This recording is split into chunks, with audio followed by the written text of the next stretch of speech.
मैं एस्ट्रोलॉजर शैलेश जैन आपका हमारे चैनल पर स्वागत करता हूं। दर्शकों, आज बात करते हैं कि अगर आपकी कुंडली के अंदर तीसरे भाव में राहु बैठकर और नवम भाव में केतु बैठकर एक काल सर्प योग बना रहे हैं तो जिंदगी पर क्या प्रभाव पड़ेगा। दर्शकों, यहाँ से जो काल सर्प योग बनता है उसका नाम होता है वासुकी, यानी वासुकी काल सर्प योग, जो आपकी ज़िंदगी के अंदर बहुत सारी चीज़ों में परिवर्तन ले आता है। परिवर्तन इसलिए जोड़ा दर्शकों कि हम अपनी लाइफ के अंदर बहुत से अप्स एंड डाउन्स झेलते हैं, लेकिन यह काल सर्प योग तो कुछ ज़्यादा ही अप्स एंड डाउन्स हमें फेस करवाता है। इसे ऐसे समझिए कि बार बार हमारी परीक्षाएं लेता रहता है। पूरी ज़िंदगी ही जैसे हम एग्ज़ामिनेशन सेंटर में बैठे हुए हैं, परंतु कुछ अच्छाइयाँ भी होंगी तो कुछ बुराइयाँ भी होंगी। इसलिए दोनों ही रूप में बात करेंगे कि हमें इस वासुकी काल सर्प योग के अंदर किन बातों का ध्यान रखना चाहिए कि क्या करें क्या ना करें। जैसे शुरुआत से करें तो तृतीय भाव में राहु और नवम भाव में केतु बैठने के कारण हमारे जो भाई बहन हैं उन पर प्रभाव पड़ता है। आप सब जानते हैं कि तृतीय भाव जो होता है भाई बहनों का होता है। ऐसी परिस्थितियों में यह काल सर्प योग आपके अपने भाई बहनों से संबंधों में कुछ विचित्र व्यवहार करवाते हैं।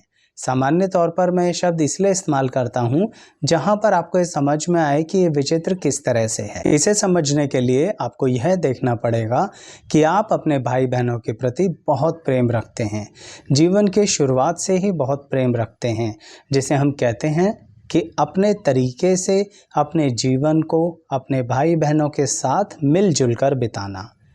परंतु फिर भी यह काल सर्प योग एक ऐसी दुविधाएं बना देता है कि आपके भाई और बहन के बीच में चाहे संबंध ना बिगड़ें फिर भी तनाव आ जाता है। और ये तनाव आता है एक कन्फ्यूज़न के चलते, यानी किसी बात पर कुछ बहुत ही ज़्यादा कन्फ्यूज़न हो जाती है ज़िंदगी के अंदर और वह फिर तनाव के रूप में तब्दील हो जाती है। देखिए, यह काल सर्प योग भाग्य से और तृतीय भाव से कनेक्टेड हो रहा है। इसका मतलब यह रहा दर्शकों कि यहाँ पर आपके माता और पिता का रोल भी बहुत ज़्यादा होगा। यानी इसे ऐसे समझने की कोशिश कीजिए कि यह काल सर्प योग कहीं ना कहीं माता पिता से संबंधित व्यवहार में भी बड़ा विचित्र तरीके से रिलेशनशिप लेकर आता है। इसे ऐसे समझिए कि शुरुआत में तो आप सबके प्यारे होते हैं, सब बड़े घनिष्ठ रखते हैं आपको अपने साथ, या इसको ऐसे कहिए कि शुरुआत में आप सवाल नहीं पूछते। इसके कारणवश ही ज़िंदगी में जब आप सवाल पूछना शुरू करते हैं, अपने ही परिवार के अंदर प्रश्न खड़े करते हैं, अपने ही परिवार के कुछ परंपराओं को लेके, कुछ परिस्थितियों को लेके आपसे सामंजस्य जब नहीं बैठाया जाता तो आप पूछते हैं, और वह पूछने से सबको बुरा लग जाता है। जैसे आप यही पूछ लेते हैं कि पार्टिकुलर एक रिलेटिव के यहाँ तो हम इस तरह से व्यवहार करते हैं, और सेम वही परिस्थिति जब दूसरे रिलेटिव के हो तो हम बड़े ही विचित्र तरह से व्यवहार करते हैं। यानी आप अपने परिवार के मापदंडों पर खरे नहीं उतर रहे हैं। क्यों? क्योंकि अब आप प्रश्न पूछ रहे हैं। यहाँ से दिक्कतें शुरू हो जाती हैं और माता पिता दोनों के साथ आपकी दिक्कतें शुरू हो जाती हैं। लेकिन क्या यही कारण रहेगा कि आपके संबंध टूट जाएंगे? ऐसा नहीं है दर्शकों। तृतीय भाव में राहु और नवम भाव में केतु बैठकर जब वासुकी काल सर्प योग बना रहा है ना, इसका मतलब यह ज़रूर है कि आप अपनी ज़िंदगी में अपने तरीके से आगे बढ़ सकते हैं। मुझे पता है मैं संबंधों की ही बात बता रहा था, लेकिन यह भी तो बता रहा हूँ कि क्या ये संबंध टूटेंगे या नहीं। उसे समझने के लिए पहले यह समझिए कि आपका करियर की क्या दिशा रहेगी, यानी ज़िंदगी में आपको अपने व्यवसाय से संबंधित क्या खास बात ध्यान रखनी है, जिसके अनुसार अगर कुछ तनाव होता भी है तो आप उस बात को मैनेज कर सकें। यानी आपको अपनी पढ़ाई पूरी करनी है, और जिसे आप पूरा मानते हैं वो भी अधूरा ही हो सकता है। इसलिए कह रहा हूँ, मान लीजिए आपने बैचलर्स किया, आपने मास्टर किया, तब भी आपको पढ़ते रहना है, ऐसा वासुकी काल सर्प योग आपसे चाहते हैं। आपकी ज़िंदगी में अध्ययन कभी खत्म नहीं होगा। कुछ लोग थोड़ी सी पढ़ाई करते हैं, बहुत अच्छी जॉब गैदर कर लेते हैं, बहुत अच्छा करियर स्टैब्लिश कर लेते हैं। आपके साथ ऐसा नहीं है। आपको तभी मैंने शुरुआत में कहा कि ज़िंदगी भर परीक्षाएं होती रहेंगी। तो आपने सोचा होगा कि बहुत कठिन है ये वासुकी काल सर्पयोग। यह सही मायने में परीक्षाएं होती हैं, यानी आपको एग्ज़ाम्स देने होंगे, अपनी क्वालिफ़िकेशंस बढ़ानी होंगी। उन क्वालिफ़िकेशंस के दम पर आपकी कुंडली आपके करियर को एक बहुत अच्छी दिशाएं देती रहेगी। ये जो दिशाएं हैं ना, यह इसका मतलब है दर्शकों कि आपको विभिन्न जगहों पर जाना पड़ सकता है। शॉर्ट डिस्टेंस ट्रैवलिंग भी करनी पड़ सकती है और लॉन्ग डिस्टेंस ट्रैवलिंग भी। कहने का मतलब, अगर आप एक जगह टिकने की कोशिश करते हो तो जो मैं बात शुरू में कह रहा था, रिश्तों में तनाव, वह तनाव अधिक बढ़ जाएगा। तो उसका ये सॉल्यूशन है कि आप अपने करियर में कोशिश कीजिए थोड़ा सा, या तो घर से दूर जाकर अपनी जॉब, अपने करियर को इस्टेब्लिश करने की। पर अगर घर में या घर के आसपास ही आपका करियर है तो काम ऐसा पकड़िए जिसके कारण आपको ट्रैवलिंग ज़्यादा करनी पड़े। क्योंकि दर्शकों, इसको आप ऐसे भी समझ सकते हैं कि मैं सीधे शब्दों में ये कह रहा हूँ कि अगर आप थोड़ा सा घर से दूर रहते हैं या घर पर समय कम बिताते हैं तो ये अपने आप में आपका सॉल्यूशन है। अब ज़बरदस्ती बाहर जाकर मित्रों के साथ मत बैठ जाना, नहीं तो उसके कारण और तनाव आ जाएगा। क्यों? क्योंकि आपके घर वाले यह भी नहीं चाहते कि आप अपनी संगति में समय बिताओ। अगर काम धंधे के लिए जा रहे हो ना तो तनाव नहीं बढ़ेगा। अर्निंग के लिए जा रहे हो, ऑफिस वर्क से जा रहे हो, मीटिंग से जा रहे हो तो तनाव नहीं बढ़ेगा। लेकिन अपने फ्रेंड्स से मिलने जा रहे हो या अपने प्रेम संबंधों को बढ़ा रहे हो तो तनाव बढ़ेगा। अजीब है ना वासुकी काल सर्पयोग कि कहीं ना कहीं आपकी पर्सनल लाइफ में जब आप ग्रो करने की कोशिश करेंगे तो आपकी पहले वाली पर्सनल लाइफ में दिक्कतें आनी शुरू हो जाएंगी। लेकिन अगर आप अपने प्रोफेशनल लाइफ में ग्रो करेंगे तो पहली वाली पर्सनल लाइफ में भी संतुलन आना शुरू हो जाएगा। शायद आप ये सोच रहे होंगे कि आचार्य जी कहना चाह रहे हैं कि हमारे परिवार के लोग लालची हैं। ऐसा बिल्कुल नहीं है, बस काल सर्पयोग का प्रभाव है। वासुकी काल सर्पयोग कहता है कि आपको बहुत अच्छी अर्निंग करनी है, इसलिए अपने करियर पे ध्यान दीजिए, अपने काम धंधे पे ध्यान दीजिए। चलिए, बात लालची की है तो एक बात क्लियर करता हूँ। आपके साथ कोई ना कोई ऐसा मैटर क्रिएट हो सकता है जिसके कारण अपनी ही संपत्ति का सुख भोगने के लिए आपको फाइट करनी पड़े।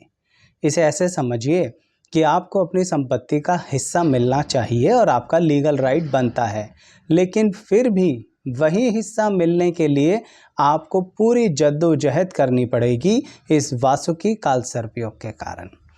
ऐसा कारण थोड़ा सा तो आपको समझ में आया है कि परिवार से मतभेद रहते हैं, वैचारिक मतभेद रहते हैं। इसीलिए कह रहा हूँ कि आप अगर दूर रहें तो शायद फिर भी बात बन जाए, पर अगर आप आसपास रहते हैं या आप उसी जगह उसी घर में इसलिए रहते हैं कि अगर हम रहेंगे तो झगड़ा नहीं होगा, हम रहेंगे तो बात बन जाएगी, हम रहेंगे तो जब बंटवारा होगा हम अपनी बात कह पाएंगे, कुछ नहीं कह पाएंगे। आप क्यों नहीं कह पाएंगे? आपको पता ही नहीं लगेगा ना। तो इसी कारणवश मैंने बोला कि आपको अपनी ही प्रॉपर्टी लेने के लिए थोड़ा सा फाइट करना पड़ेगा। इसलिए लालच शब्द से शुरू किया कि ऐसे समय में फिर लोग कह देंगे आप लालची हो, आप प्रॉपर्टी के पीछे पागल हुए जा रहे हो, आपको अपनी पैतृक संपत्ति ऐसे या ना वैसे लेने के लिए कुछ भी करने को तैयार हो। लोग तो कहेंगे दर्शकों, वासुकी काल सर्पयोग है आपका, परंतु आपको अपने हक के लिए ज़रूर फाइट करनी चाहिए, यह मैं कहना चाहूँगा। क्योंकि अगर आप अपने हक के लिए फाइट नहीं करेंगे तो आगे आपकी भी संतान है, क्या उसके प्रति आपकी कोई जिम्मेदारी नहीं बनती? आप तो कई बार ऐसा सोचेंगे चलो छोड़ देते हैं, लेकिन हालात बार बार ऐसी परिस्थितियों में आपको लेके आएंगे कि आपको नोटिस आएंगे, आपसे क्लैरिफिकेशंस मांगी जाएंगी, आपसे एनओसी मांगी जाएगी, यानी सीधे साधे तरीके से बैठने भी नहीं देंगे अगर आप चाहेंगे तो। इसलिए कह रहा हूँ कि फिर लीगल फाइट कर लीजिएगा। हाँ, ये बात ध्यान रखना, लीगल फाइट बोला है मैंने। यानी अगर आप लिमिट से बाहर जाके कुछ गलत तरीके से करते हो तो यह काल सर्पयोग बहुत ज़्यादा नुकसान देगा। तो क्या नहीं करना है? गैर कानूनी तरीके से कुछ नहीं करना है। कानूनी दायरे में रहते हुए अपने हक के लिए लड़ोगे तो यही वासुकी काल सर्पयोग आपको लाभ देगा और बड़ी जद्दोजहद के बाद कई वर्षों के पश्चात आपको अपना हक मिलेगा। तो इसलिए इस बात का खास ध्यान रखना, और जिन लोगों के साथ ऐसा हुआ है ना, कमेंट बॉक्स में बताना, क्योंकि कई बार तीसरे और नौवें भाव के साथ आप प्रॉपर्टी का लिंक नहीं देखते, लेकिन ये वासुकी काल सर्पयोग है, लिंक देखना पड़ेगा दर्शकों। अब बात लिंक की कर रहा हूँ तो एक और लिंक बता दूँ। जैसा कि अभी प्रॉपर्टी की बात करी, ऐसे ही आपको एक और चीज़ बताता हूँ कि हम अपनी कॉमर्शियल प्रॉपर्टी में भी इन्वेस्ट करते हैं। उस कॉमर्शियल प्रॉपर्टी पे हम काम करते हैं। कहने का मतलब ये रहा, आपको पार्टनरशिप में कोई इन्वेस्टमेंट नहीं करना है कॉमर्शियल प्रॉपर्टी में। सावधान रहिएगा, नहीं तो आपके साथ एक गड़बड़ कर बैठेगा वासुकी काल सर्पयोग। किस तरह का गड़बड़? यहाँ पर आपसे बात कुछ और होगी, मीटिंग के अंदर कागज यानी पेपर्स यानी लीगल डॉक्यूमेंट्स यानी कॉन्ट्रैक्ट में टर्म्स कुछ और लिखवा दी जाएंगी। आप करेंगे विश्वास और पूरी टर्म्स एंड कंडीशंस को पढ़ेंगे ही नहीं। कहने का मतलब यहाँ पर वासुकी काल सर्पयोग कभी कभी आपके विश्वास को लेकर ही आपको धोखा दे देता है। इतना तो सोचिए, कितनी बार नुकसान उठा चुके हो पर्सनल रिलेशनशिप के कारण, फिर भी आप मानते ही नहीं हैं। इसलिए कह रहा हूँ, दोबारा से या तो पार्टनरशिप करो ही मत ज़िंदगी में। दोबारा शब्द से मेरा है मतलब कि पर्सनल लाइफ में तो नुकसान उठा ही चुके हो, प्रोफेशनल लाइफ में भी वैसा ही करे जा रहे हो। तो पार्टनरशिप करनी भी है ना, तो लीगल डॉक्यूमेंट्स का एक एक शब्द ढंग से पढ़ना, क्योंकि दर्शकों आप कहीं ना कहीं इसी चक्कर में अपने खिलाफ एक और सिविल केस करवा लेंगे या हालात पैदा कर देंगे जिससे आपकी बचत का नुकसान हो जाएगा। इसका मतलब ये रहा कि वासुकी काल सर्पयोग कहीं ना कहीं हमें कुछ कानूनी दांवपेच में बार बार डालता रहेगा। तो कुछ लोगों को तो कई बार मैं यह भी सुझाव दे देता हूँ कि वासुकी काल सर्पयोग में लॉ की नॉलेज ले लिया करो।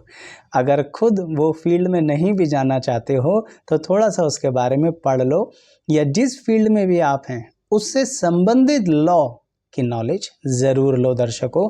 क्यों? क्योंकि इससे आपको एक बात पता लगेगी कि क्या तो आपके लीगल राइट्स हैं और उसमें क्या आपकी लीगल ड्यूटीज़ हैं। क्योंकि मैंने आपसे बोला था कि ये है वासुकी काल सर्पयोग, आपका अध्ययन हमेशा करवाता रहेगा। कुछ लोग सोच रहे होंगे आचार्य जी हम तो व्यापारी हैं, हमें क्या पढ़ना। जाइए पूछिए उन व्यापारियों से जो लगातार अपने व्यापार से संबंधित कुछ ना कुछ पढ़ते रहते हैं। शायद उनके प्रोफेशनल कंसल्टेंट को उतना ना पता हो जितना व्यापारी को खुद पता होता है। तो इसलिए वासुकी काल सर्पयोग में तो खासकर ये करना पड़ेगा जो जनरली लोगों को कई बार करना पड़ता है, कि अपने प्रोडक्ट अपनी सर्विसेज से संबंधित चीज़ों की पूरी डिटेल नॉलेज। इसलिए दर्शकों एक और बात बताता हूँ, क्योंकि जब बात सिविल केस की कर रहा हूँ लगातार, तो आपको एक बात समझ रही होगी कि बिना वजह ही मुसीबतें सर पर आकर गिरेंगी। यही तो है वासुकी काल सर्पयोग। तो यहाँ पर एक और मुसीबत भी आपके सर पर आ सकती है। ऑफिस के अंदर, जॉब के अंदर जो आपके जूनियर्स होंगे ना, वही आपके खिलाफ कॉन्स्पिरेसी कर देंगे। यहाँ मामला उल्टा है, कभी कभी सीनियर से घबराहट होती है या डर लगता है, लेकिन यहाँ तो जूनियर से थोड़ा सा सोच समझ के चलना। आपको लगेगा जूनियर है क्या कर सकते हैं, थोड़ा बहुत आप स्ट्रिक्ट भी हो सकते हैं, क्योंकि कभी कभी वासुकी काल सर्पयोग आपकी मनोस्थिति ऐसी बना देता है कि आप पर्सनल और प्रोफेशनल दोनों को मिला देते हो। उसके कारणवश कुछ गलत एक्शन ले जाते हो। पूरी तरह से गलत होते भी नहीं, लेकिन जब उस बात को कोई बार बार उछालेगा तो फिर तो गलती ही मानी जाएगी ना, और आप हो कि क्लैरिफिकेशन भी नहीं दे रहे। तो ऐसे केसेस में जूनियर्स उस बात का फ़ायदा उठा लेंगे। ये बात व्यापारियों के साथ भी हो सकती है। आपका ग्राहक या आपका डीलर इस बात का गलत फ़ायदा उठा सकता है कि आपने उस पर कहीं ना कहीं लिंक्स को लेके भरोसा किया। क्लाइंट्स के साथ भी ऐसा हो सकता है, प्रोफेशनल के साथ भी कनेक्शन में हो सकता है कि आपका क्लाइंट आपसे आपकी सर्विसेज ले ले और फिर आप पर ही इल्ज़ाम लगा दे कि आपने सर्विसेज नहीं दी। यानी समझ रहे हैं, उल्टा चोर कोतवाल को डांटे, ऐसी परिस्थितियां बनती हैं वासुकी काल सर्पयोग के अंदर। इसलिए अलर्ट रहना आपके लिए हमेशा से ज़रूरी है इस काल सर्पयोग में। ये भी बात पक्की है, अगर आप किसी तरह की फ़ाइट को करते हैं, लीगल फ़ाइट को रिपीट कर रहा हूँ इसलिए मैं, तो जीतेंगे आप, पर संयम बहुत बना के रखना पड़ेगा, क्योंकि आपको तो ऐसा लगेगा कि सिवाय हारने के और कोई ऑप्शन ही नहीं है। लेकिन अपनी इज्जत, अपने मान सम्मान के लिए इस लड़ाई को शुरू तो कीजिए। चाहे आप डिफेंसिव मोड में ही रहिए, लेकिन वासुकी काल सर्पयोग कहता है कि आपको ये लड़ाई चला के रखनी चाहिए, जिसके कारणवश अंततः आप जीत पाएं। पता भी नहीं लगेगा, एकदम से रुख बदल जाएगा ज़िंदगी का, और सारी जो अपोजिट बातें थीं वो पॉजिटिव हो सकती हैं। पर उतने समय के लिए आपको अपने संयम को बनाना है, क्योंकि एक बात मत भूलिए, तीसरे से 9वें भाव की परिस्थिति है, कहने का मतलब पराक्रम से भाग्य।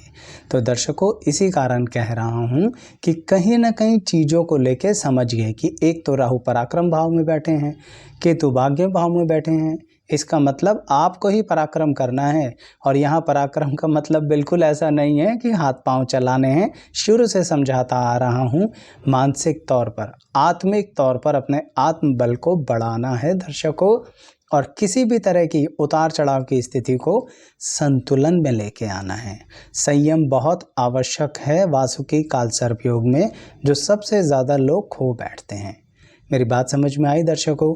पूरी वीडियो में यही बताने की कोशिश करी है कि क्या करें और क्या ना करें। दर्शकों, कैसी लगी वीडियो कमेंट बॉक्स में बताना, कौन कौन सी बातें आप पर अप्लाई हुई वो भी बताना, और कुछ और एक्सप्लेनेशन अलग तरह से चाहते हैं तो वो भी बताना। आपके कमेंट्स का इंतज़ार रहता है। वीडियो को लाइक शेयर सब्सक्राइब ज़रूर कीजिएगा। आप सभी का बहुत बहुत धन्यवाद।